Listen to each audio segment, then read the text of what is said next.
Hello, Okie everyone. dokie. It works. Hello, everyone. This is Piero San Giorgio. I'm here with my friend James Howard Kunstler. James, thank you for joining us today. It's a pleasure to be transported to Switzerland by the internet. It's fantastic, and me to New York upstate. So, for Yes. those who don't know you, you are an astute writer of some fantastic book, Long Emergency, Geography of Nowhere, Too Much Magic. I think we'll talk about this one today as well. And recently, Okay. you came out with Crazy Land, which is an account of the world around until 2000, around 2023. So, before the even more crazier land that is happening today. And perhaps to start, I wanted to ask you, since last time we spoke, now Trump has been elected. He's doing a lot of crazy stuff in the crazy land, and you are an astute writer and very accurate and very deadly critic of everything that's happening in society in the U.S.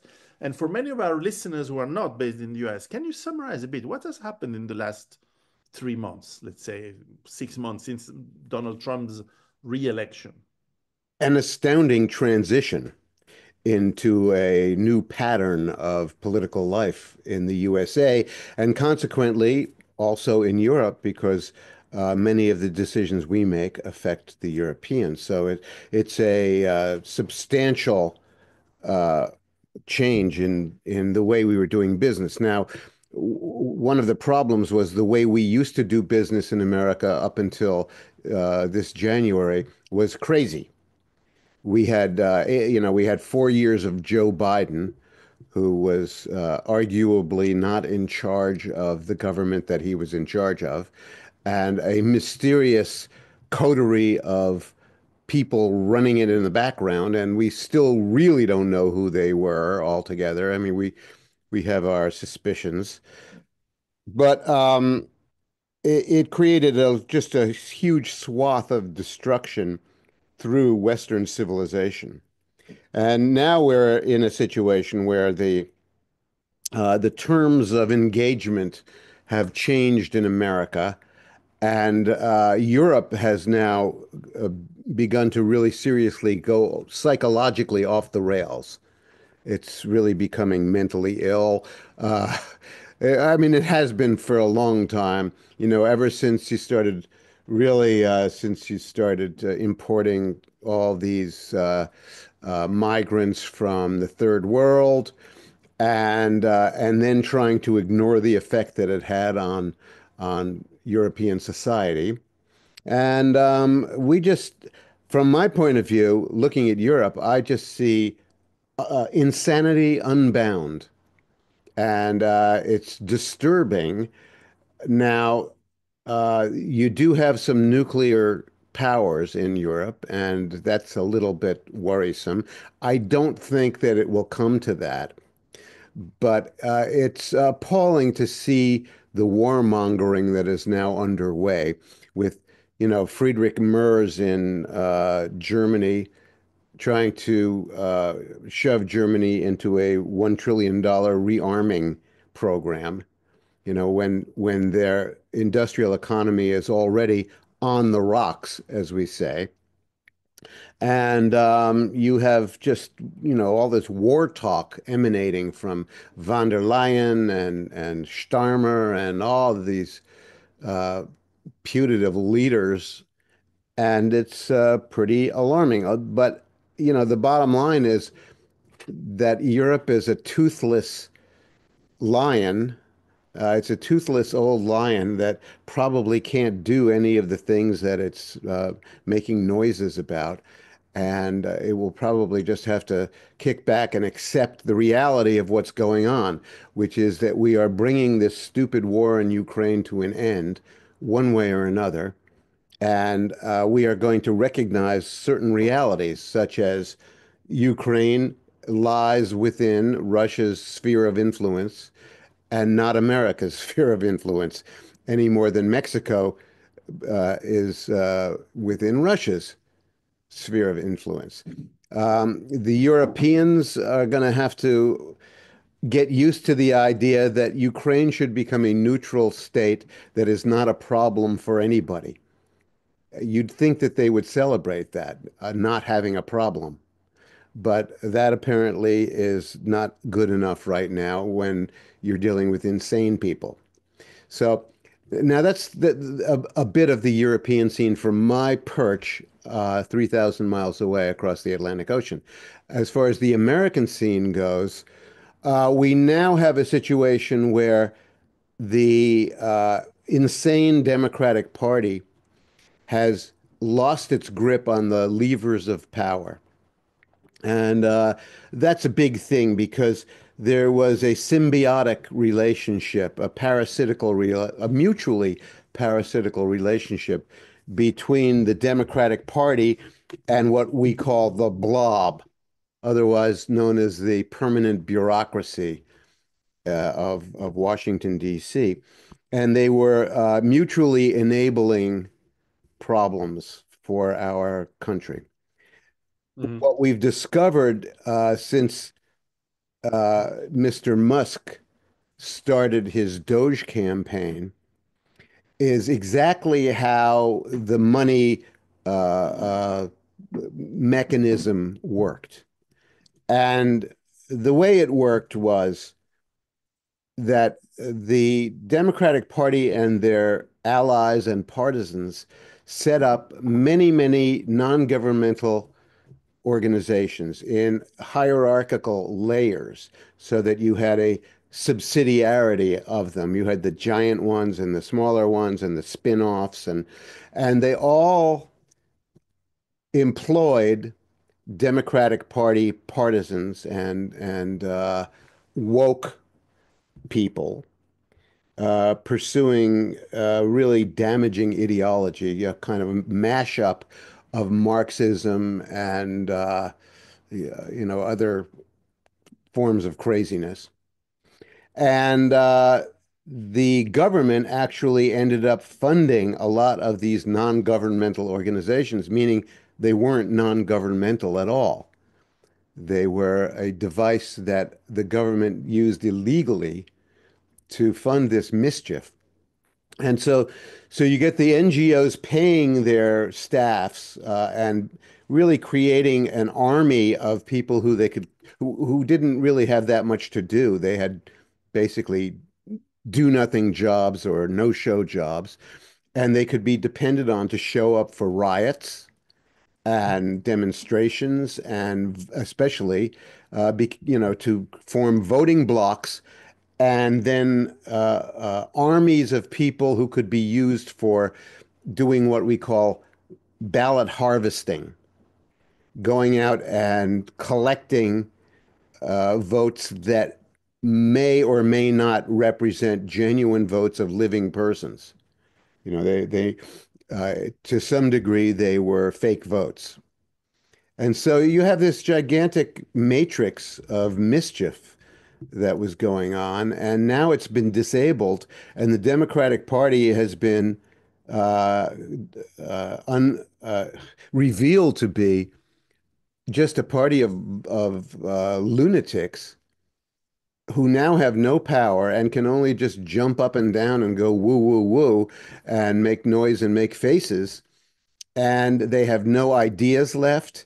They have no policies that appeal to the American public. In fact, just about everything that they stand for revolts the sensibilities of the American voters. American voters are not okay with men and women's sports. They're not okay with drag queen story hours. They're not okay with the stupid Ukraine war. They're not okay with the diversity, inclusion, and equity scam. They're not okay with Green New Deal scamming because ultimately it's all a racketeering operation. And so what I'm describing is a gigantic racketeering operation. And by racketeering, I mean precisely making money dishonestly and at the grand scale. So it's a very troublesome scene, but Mr. Trump has had many years in between his terms to analyze what happened to him the first time. And I think he did very astutely, along with the people around him who have been chosen very well. They're very intelligent people. And he had 4 years to create a master plan for correcting these insults to the American culture and political scene. And he's now executing. And so far he's doing a pretty good job.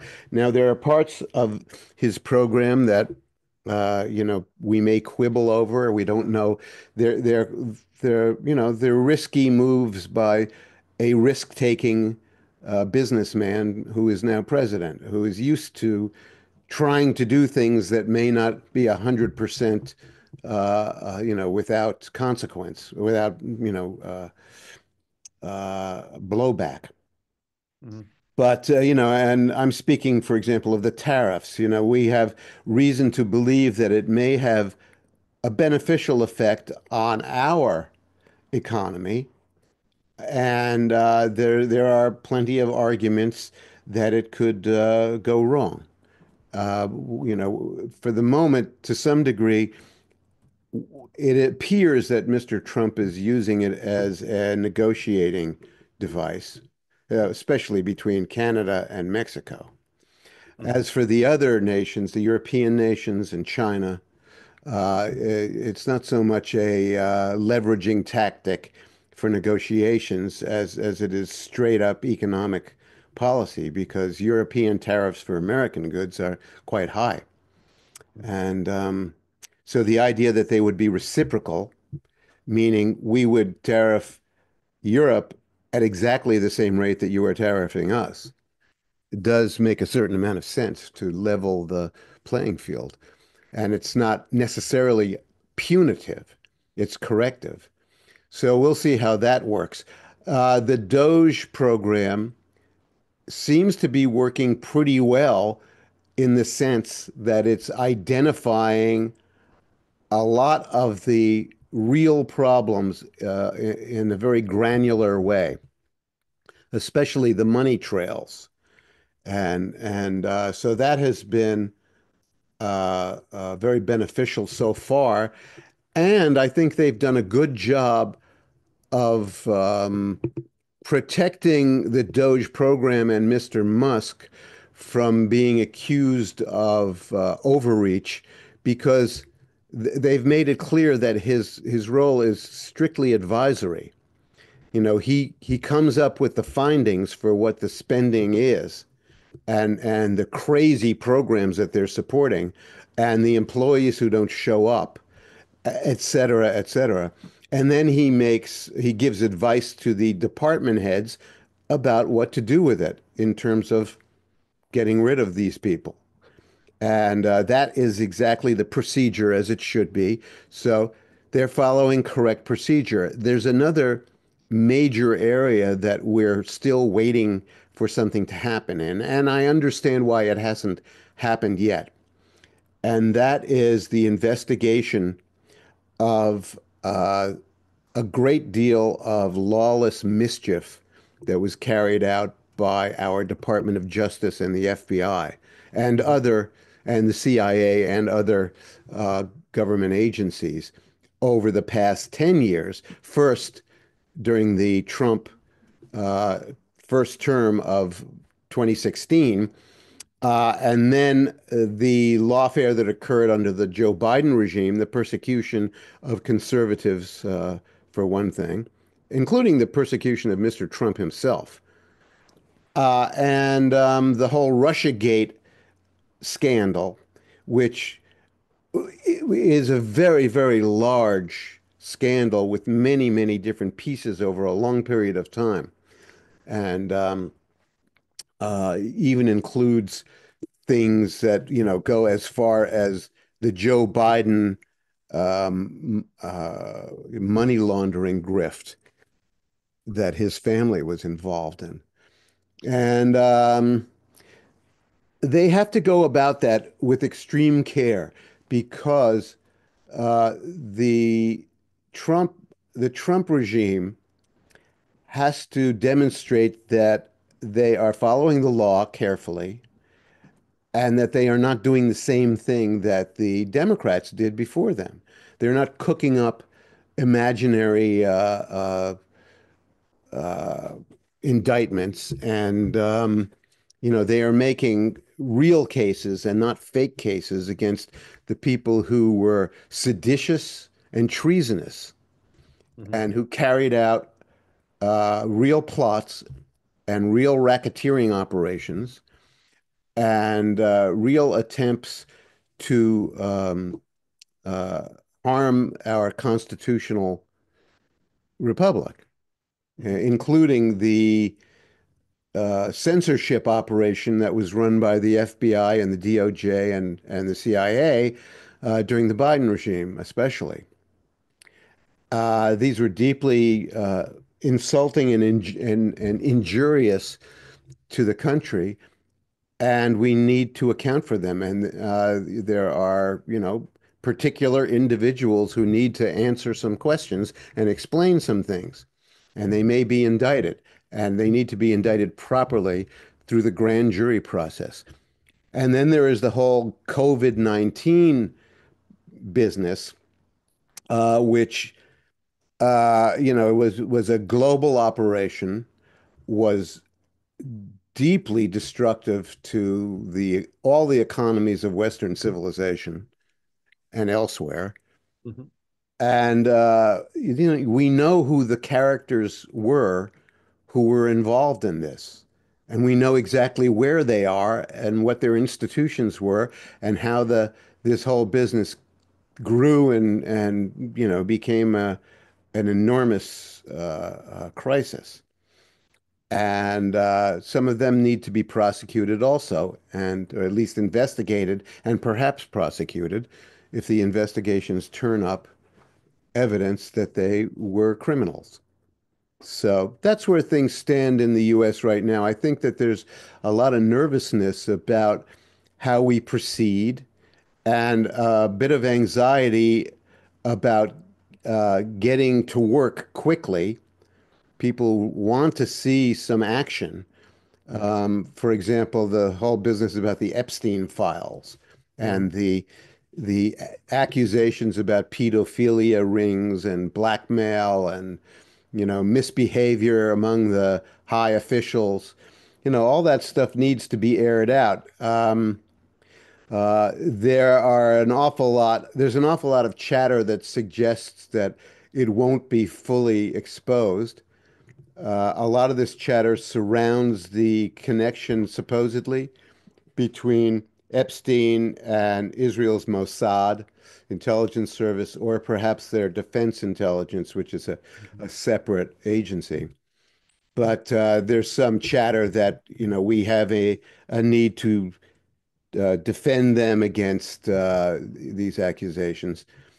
But I don't know what'll come of that. I'm much more interested in the Russiagate business and the way that our institutions were hijacked to persecute American citizens.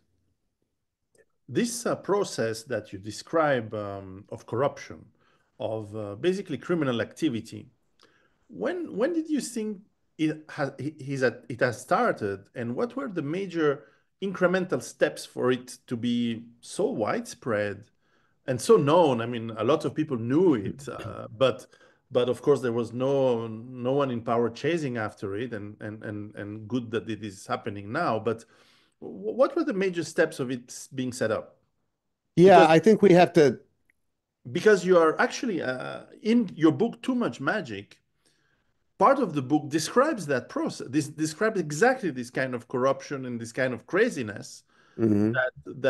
that existed. Yeah, well, it happens at many areas at many levels, and uh, for example, you get the neocon adventuring in foreign policy to destroy regimes around the world. That really starts, I think, in under Reagan in the 1980s, with some of the people in his foreign policy establishment, and it becomes the norm uh, between the CIA and America's Department of Defense to undertake these programs of destabilizing foreign nations, supposedly for our advantage. More and more, it got to seem that we were not even doing it for our advantage so much as just to sow chaos for its own sake as we moved into the 21st century. And you get characters like, the old guard neocons like Paul Wolfowitz are replaced by the newer guard neocons like Victoria Nuland and her husband Kaplan. And so that's the foreign policy thing. And within that whole business, you get the 9/11 crisis and the Patriot Act, which recalibrates the American intelligence system, which is then turned upon the American public. And that happens in tandem with the rise of the computer industry and the internet. And, the more potent the internet gets, the more the Intel community wants to use it as a tool to manipulate everything and everybody in the world, whether it's a foreign nation or the citizens of their own country. So you get a lot of that.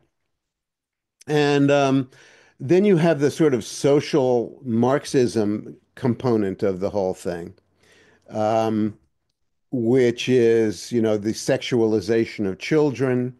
And that, to me, it begins really in the 1980s with the gay revolution, and that is gets a strange boost from the AIDS crisis, which, creates a great deal of sympathy for the gay community. And I guess understandably, a lot of people are dying. Yep. Although, I would add that we still don't know really what the mechanism was for that disease. And there are theories that it wasn't the HIV virus, but we'll skip over that for the moment. But after that, in the 1990s, you start to get the origins of the woke ideology, which starts out as political correctness, and that has both racial and sexual overtones, and the push toward gay marriage, which I regarded at the time as quite a bit of mischief. I thought it would probably lead to problems further down the line, simply because, if only because you're taking an institution that is thousands and thousands of years old, the ceremonial mating of human beings, and you're trying to engineer it in a different way. And that seemed to me to be a troublesome crusade. But, so by the time we get to our time here in the first quarter of the 21st century, you get such insanity as the drag queen story hour, which to me has very interesting overtones. Because if you actually look at what they're doing, these are not just men in drag. They're not just men pretending to be women. They're men presenting women as monsters. Yeah. And that's Absolutely. different. Absolutely. Now, we can argue about why that might be, and it's probably some sort of a developmental problem, but it is what it is, and it's not a good thing. And what it really represents is, kind of a surrender to mental illness that uh, we never should have allowed to happen, but it did. Periodically in history, we see cultural insanities. Yeah. You're familiar with them in Europe going back thousands of years. Every couple of centuries, the society goes mad. Yep. And our culture in the Western Hemisphere is not that old, but we are now having one of our periodic madnesses, and it's ending now. And, Mr. Trump and the people around him and the movement around him is actually ending it very consciously and deliberately and forcefully, which is exactly what it needs. And it has some interesting gender overtones to it as well, which I like to write about. I think that a lot of the sexual and racial hysteria that gripped the West came about largely because of women entering politics at a high level Mhm. and their susceptibility to what is now being called pathological empathy has created tremendous problems. It's one of the reasons why Angela Merkel wanted to import the third world into Europe. Oh, these poor, sad people. We must take care of them and not do anything to make them feel bad. And a similar prompting drove the woke revolution in the USA. So, you get a generation and you can now see it very clearly in the Democratic Party with these demonstrations now that Mr. Trump is around of acute anger and hostility, in Congress and the street, and these women screaming and shrieking and carrying on. Mhm. And I think that the symbolism involved is very clear. Mr. Trump represents the idea that daddy is back in the house and he's trying to create some order against this female chaos, which has been, you know, sown all over the Western world. And he's basically saying, we are now deliberately putting an end to teenage female chaos. This is not a middle school. This is not the gymnasium. And we are not going to tolerate the mean girls acting out anymore and disordering our society. And it drives them crazy because, and now that their hands are off the levers of power, there's nothing they can do about it but jump around and shriek. So you're Mhm. seeing these ridiculous, childish demonstrations. Now, will Mr. Trump succeed? You know, I think I think he could succeed very well on the cultural basis because Americans want to return, I believe, to a sane, common culture that they share, that with agreed upon values and agreed upon standards of behavior Mhm. that create a society that is a safe and generous and society where people love their children and take care of each other. Um, but what we're fighting against is a ideology that wants to turn everything into a sob story in order to run a grift or a racket. So I think he will succeed on that basis. I worry a great deal about the financial and economic component of the mix because there may be no way to avoid a very damaging correction to the perversities of economy that we're now living under, and especially the disorders in finance, uh, especially the mispricing of financial assets, instruments, bonds, securities, etc., and the whole system for managing them. And what we are looking at is the potential for tremendous financial disorder, uh, at the bottom of which will be the loss of value of things that were presumed to represent capital. Mhm. It's as simple as that. You have a great mass of something that you consider to be your accumulated wealth, otherwise known as capital, and you turn around one day and you discover that it was fake, or a lot of it was fake, and it has evaporated. It has gone away. It's disappeared. And I think that's the problem that we face. And it will express itself in ways that are very strange, you know, currency failures, disruptions in the supply chains, um, conflict and heat and friction between countries, disruptions of trade relations, and the loss of a lot of stuff of convenience and comfort Yes. that we are accustomed to. So I don't think we can correct these problems with finance and economy without suffering a certain amount of pain.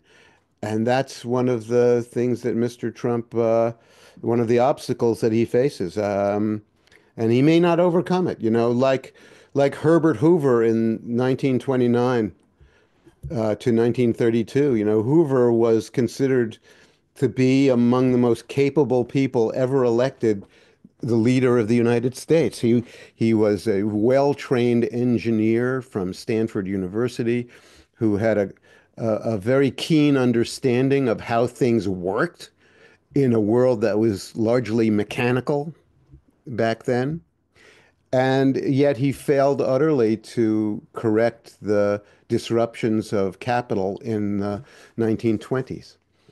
And, we could see even the very bright people around Mr. Trump could fail to contend with the problems that arise in finance. Indeed, the fundamentals that you described already many years ago in The Long Emergency and your subsequent books, and that you even project in the future in your quadrilogy of the world World made made by hand. Yeah. by hand, there are some fundamentals that are still there. I mean, we are almost 9 billion people, on Earth, consuming more and more. We have infrastructure issues that is getting older, especially in Europe also, but in the US for certainty. And that is uh, difficult to fund the renewal and the reparation with this fake economy that you describe, especially in your book, Too Much Magic. And it could be that it's maybe not too little, but it could be too late. Yes, Um, the capital may not be there to do the things that we need to do to rebuild. Yeah, and it is amazing how quickly things wear out and get old. It, it it never ceases to amaze me, actually. A couple of years ago, I took a trip to the south of France, and I was at the Pont de Gard, the Roman aqueduct and bridge that goes across the Gard River. And people are still walking across that 2,000-year-old structure. And it's a magnificent, gigantic thing. It's hard to conceive how this culture of manual labor was able to do it without elaborate machinery, or at that's least what we consider to be elaborate powered machinery. And then we come to the United States, and in the area where I live, there are industrial ruins all over the place that are less than 150 years old. yeah. The railroad trestles that are abandoned on our rivers, the factory ruins that are on the Hudson River and the rivers that come off of it. They're everywhere around here, and it's like living in an ancient broken civilization, but it's only been broken for 75 years. Yeah. So uh, it's very impressive how fast things can go. I read this morning how dilapidated the German railroad system has become. And, 20 years ago, it was, one of the great systems of the world. Yep. And Maintenance is expensive, and yeah. allocation of resources was done on something on other priorities, such as feeding millions people coming in, new people, on funding. Because what people may soon realize, if what happens in the US eventually happens in Europe, is that our corruption and misallocation of resources is very similar to the one in the US, but probably bigger, because Mm. we are probably culturally less able to protest and less able to vote a change. I was surprised that this change could happen by the voting system because the voting system is rigged, and yet it could happen. Our voting system is rigged longer, it's older, and it's been rigged by people who are here for a longer time. And it was in the interest of the American empire that Europe was rigged because it could control it easier. But now it seems that, and that's my question, don't you think the empire is going to strike back as it's the part of the deep state that doesn't support Trump is moving or trying to move into the UK or France and Brussels? Well, it's a strange organism for sure. Whatever this The blob. globalist enterprise is, it's certainly not just the WEF and this clown who represents it, Klaus Schwab. As far as the American branch of it, it's I would say the ethos of it, the psychological infrastructure is moving without the personnel, you know. I don't think the empire is going to be able to strike back in America right now because, as I said, they have really lost their hands on the levers of power. And the people who have been installed to hold those levers of power now are some of the most powerfully dangerous characters to the deep state and the blob. People like Kash Patel and Tulsi Gabbard and John Ratcliffe and soon to come Mr. Bongino, who will be the deputy director of the FBI. You know, Mr. Bongino, who is a radio character, no, he's a podcaster and Mhm. a radio personality in America, wrote at least 5 books about the Russiagate scandal. And he knows exactly how the money moved around and the people who were involved and exactly how all of the moves were made. And now he's going to be the number 2 guy, basically the guy who executes the policy at the FBI. And so I'm sure the deep staters in our country, in my country, are terrified about what's coming. And in fact, they're all lying low now. Their heads are not popping up on cable TV anymore. But then now you have this strange phenomenon of the rise of woke totalitarianism in Europe. And I'm just astonished that Mr. Starmer has not started a civil war in his own country yet. Clock is ticking. The clock is ticking. Maybe. I want what, in fact, I'd like to ask you, do you think that there's any consciousness at all in Great Britain and Germany and France that they could lose control of their populations? I think yes. I think the leaders of these countries are much less ideological than they show. They are much more crooks and criminals, and they use the ideology to harness whatever Praetorian guard that they have, and of course the media is part of it, around them to create the illusion that they have support. But only the rigging of the votes is actually showing a real support in terms of electoral results. In terms of the economy, we start to have a very big revolt of some of the economic elites against these people because they know that even the gated community they live in are not safe anymore. So that's a step towards elites, usually the bourgeois elite, starting to not agree with the model. The other element is that they're losing money. Look at how Germany, without cheap gas from Russia, is forced to shut down to, chemical, industrial industries there have to move either to the United States or even further into Asia, where you could have a cheap economy, but not necessarily the skilled labor that they're used to. So they're in a conundrum where if you leave, you lose your expertise, you lose your ability to produce the way that they used to. And this is especially a German problem. But if you stay, your prices are not competitive anymore, and you can certainly not export tariffs what, or not. It's very difficult to sell now to China, of course, Japan and America. So they start to revolt. And one case is that when they started to revolt a few years ago, that the German economy didn't want war with Russia. Well, that's why they blew up the pipeline that was bringing the gas, so that they had no choice to stop the work to work with Russia, because Germany was the number one um, uh, foreign economy into Russia.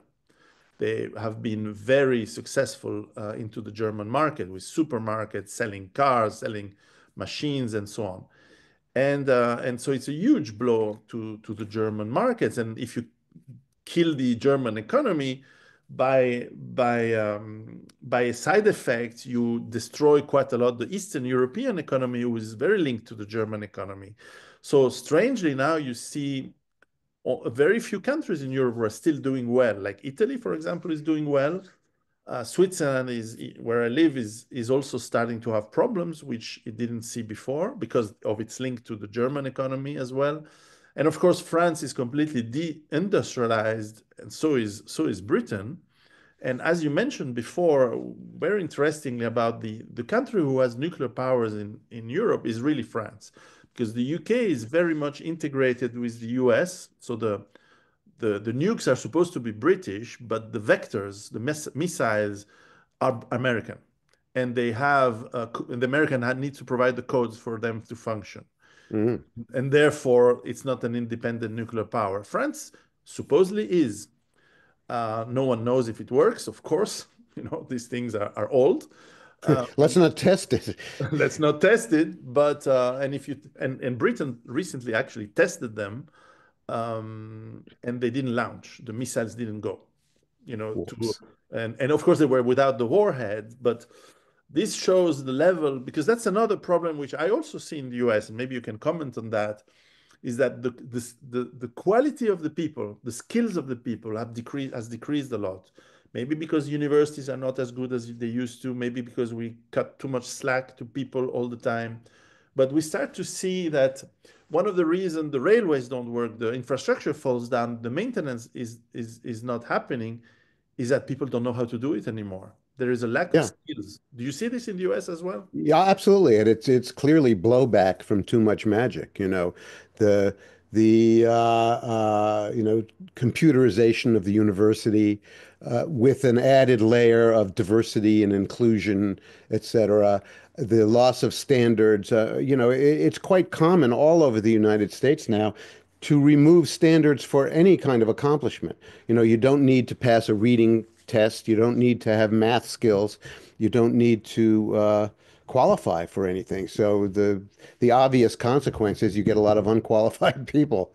Um, there's one other part of the picture that we haven't talked about, and I might raise it, is the quality of leadership in Europe and also in Russia, especially in Russia, because you see people in Europe like this character, Ursula von der Leyen, who, is like putting on the performance of a sweet old grandmother, you know? She's sort of she's a pretty woman of a certain age with her little shirts with the collars on them and the little sweaters with the little, the jewelry on it. And she is going around trying to start World War III. And it's absolutely insane. And then you have this fellow in Russia, Mr. Putin, who managed to take his deeply injured country, psychologically and economically injured country, and rehabilitate it and turn it once again into a normal European nation. And all he really wanted for the last 20 years was for the other nations of Europe to accept Russia as a normal European nation and to treat it that way. And they refused to do that.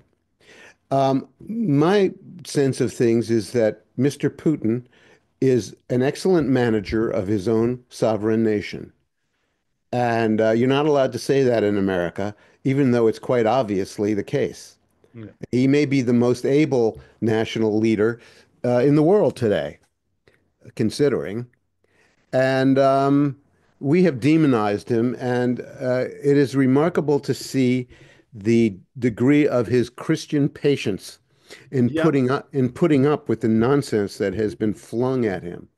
So we are now in an interesting position where it seems to me that Mr. Trump has similar kind of respect for Mr. Putin. And he's, not allowed to think that way or feel that way, but I think it is the case. It's the reality. He recognizes that Mr. Putin is an able manager and a probably reliable negotiating partner, and they are together going to put an end to the Ukraine war, and Ukraine will return to being the state that it was in for 75 years, which is a place that doesn't cause problems for people. We're not sure what the destiny of Ukraine is going to be. It is looking a bit like a failed state. It was a pretty poor country even before the war. And now it's a poor country with a lot of wrecked infrastructure and injured people and maimed people and a reduced population. And the terrain of farming has been blown up and salted with landmines and other things that will make agriculture a bit more difficult than it used to be. And that was their strong suit, was their grain production. So Yeah. what kind of state they're going to be left with, I don't know. It'll probably, to some extent, it'll probably be dependent on Russia for something. But I don't think Russia wants really to take it on as a ward of the state because they don't want to spend, trillions of rubles supporting it either. So it will, I guess the bottom line of what I'm describing is that Ukraine once again becomes exactly what its name means in Russian. It becomes a frontier, a borderland, a land between, a bridge between Eurasia and Europe. And, it may be a sad ending to the story, but that's probably what it is.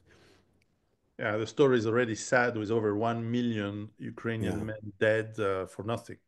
Yeah. And probably around 100,000 Russians as well, which is Those are the numbers I hear too. yeah.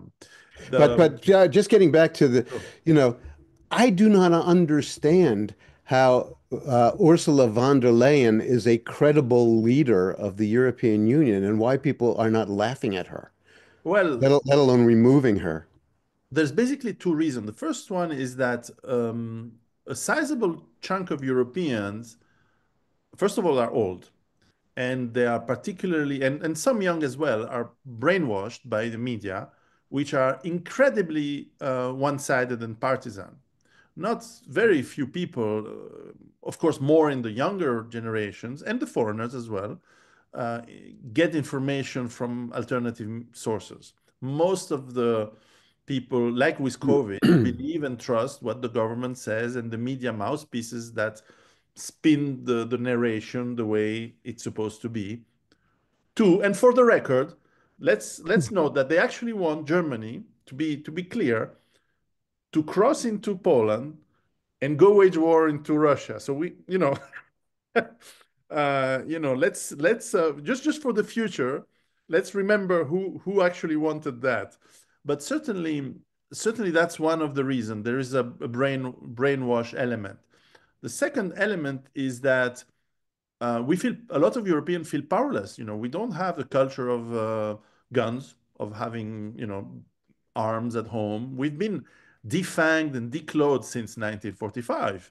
After two world wars and imperialism all over the world, we've been clubbered into peacefulness and obedience and not taking charge anymore. Just work, make money, a bit less now, but so even when the drums of war are starting to be beaten, the problem is that people actually are not able, they're not probably not willing to do war, but they're not physically and mentally and industrially capable. This is why Russia, which is a smaller economy than Europe, has been depleting all of Europe arsenals over the last 3 years. We have nothing left. There's no ammunition, there's no planes, there's no, and the people, even the army, are we going to send the first LGBT infantry division? I don't think so. And as for the rest, we're very tiny. They're very good professionals in the armies in Europe, but they're very tiny. Yeah. They don't have the critical mass to wage war. That's the Well, even the UK has no. a standing army only of about 75,000 people, and and soldiers. and probably three-quarters of it are logistical people, Yeah, which are there you needed. go. Therefore, you don't have the logistical mass. It's a very powerful force for police.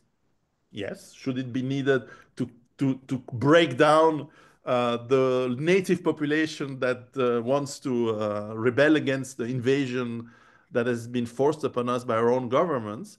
But besides that, and also I think the governments don't trust the armies because the armies are still majority with Europeans, and therefore they're a bit they have this they want to drum the beat they beat the drums of war, but at the same time we have had 70 years of no war education and ideology, and they don't trust us because we see that our countries are filled by non-Europeans, let's put it this way, which have a percentage of criminality which is higher, and so on and so on and so on, and they try to say, no, the enemy is Russia. The brainwashed people will follow, but they're not able to fight. And the people who are smart, who are learned, who maybe are able to fight, they will not fight. As I Well, say, they there's a will not. hidden element here. And the hidden element, for example, is what are the attitudes of the French and German militaries to their civilian governments?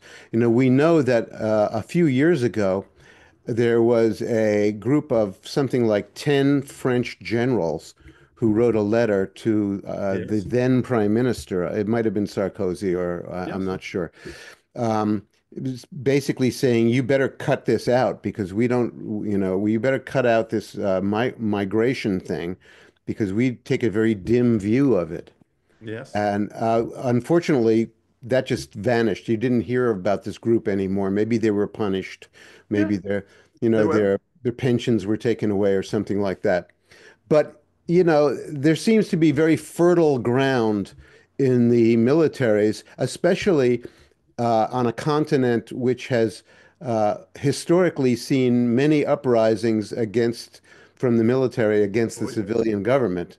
And we don't hear about any of that. It's all in secret. I would not be at all surprised if several governments in Europe were overturned by their own militaries at some point. Who just and that is another way, basically, of saying "Daddy's in the house." You I know? believe this is much more probable than revolution. There is more probability that, let's say, the German army, out of nowhere, topples down its own government than the German people rising up, and it could be triggered by banning the number two political party, which is for peace and it's more liberal, in fact. It could be by one extra act of terrorism, a bloody terror attack. It is Uh, amazing that they had so many horrific terror yes, attacks without somebody reacting very, very strongly. Especially in France, where I mean, it's one thing in Germany where you have people driving cars into Christmas markets. It's yes, another thing for people to be slaughtered in a theater and yes, tortured in a yes, mass, or have their heads cut off in the streets. exactly. I mean, that's just And again, the 70 years of pushing us to be weak and peaceful, but also comfortable. We are way too comfortable. We have a lot to lose. yeah. And we always hope, that the crocodile will eat us last, and that we can still enjoy our comfort for a bit more. It may not last, indeed. It may, with the economic crisis that keeps growing, it may be that, there are patterns of collapse that are um, woven into the fabric of the modern economy that with expensive energy and huge expenses, they talk about investing trillion dollars, euros into rearming, but we are hugely indebted in Europe. Every single country, with a few exceptions, are already deep into debt. You cannot just make up the financial laws. You need to borrow the money somewhere. So they are going to steal the money, I think, soon, very soon. They're going to steal the money from the bank account from the people, and that may wake up a few. But again, this is a tiny amount compared to what would be needed. And saying that you steal the money, setting up maybe even the plans for factories, you still require energy to build stuff and to move stuff around. If there isn't, there isn't. So we may well be at the verge of a major economic collapse, which means people then will have something to lose because they will already have lost the comfort. Yeah, and I think you're describing a political apparatus that is deeply delusional, Oh, yes. especially around the energy issue. Yes. And that is just so crazy that the Germans allowed the USA to commit an act of war against them and blow up a lifeline to their economy, really, a Yeah. lifeline, keeping it alive. And they never made a peep about it. And they really don't have any other way of replacing that at the same price that they were getting it before. So they can import plenty of liquefied natural gas from the USA or Qatar, but Won't be it enough. costs three times as much as the old gas did. And it's And not they don't enough. have any oil of their own. The Germans don't have, the Germans produce 23,000 barrels of oil a day. It's nothing. That's nothing. Um, even the UK and the UK imports oil now. It's become an oil importer. Norway uh, is probably the only country in Europe that's self-sufficient because they have a very small population, and they also have a great deal of hydropower. Yes. So, they can create electricity without burning their oil. But Europe doesn't have it. They just don't have it. So any talk you hear about trillion-dollar rearmaments is just pure hot air. It It's not is. going to happen. It And is. unfortunately, you don't have a news media that is able to analyze this correctly. So the people don't know. And that's why we talk to you once in a while. Oh, James, thank oh, you very much. I remind for people who listen to us that they can find on the link below all the books of James Horst Kunstler. And James, I'd love to, as I still don't know if I'm still banned for coming to the United States. I should write a letter to ask if if I'm allowed to come back. But certainly, if I do, we'll meet. But in the meantime, let's plan to speak again in a few months. yes. Yeah, we're here, Bambino. We've got the room for you with the air conditioner. And it's a great place where you live. How are the kitchens and the plants and the trees? The chickens are, they've come through the winter and they have just begun to lay eggs again after a long, dark night of the soul. Good for them. Yeah. Excellent. We'll speak again soon. Thank you very much. Piero, Take care. arrivederci.